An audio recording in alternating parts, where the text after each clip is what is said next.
Ay, hindi masyado kita.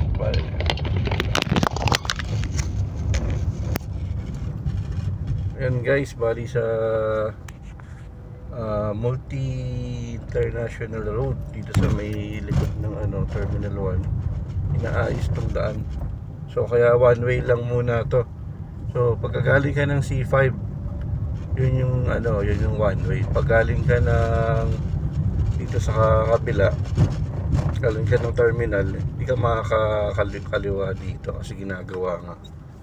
So yun, inform ko lang kayo mga ka-service, no.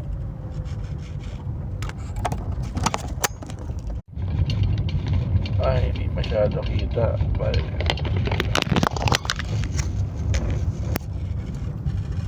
Ayan guys, bali sa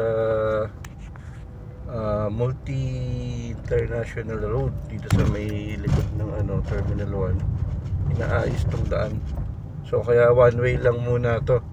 So pagkagaling ka ng C5, yun yung one way. Paggaling ka ng dito sa kabila, galing ka ng terminal, hindi ka makakaliwa dito kasi ginagawa nga. So yun, inform ko lang kayo mga ka-service, no.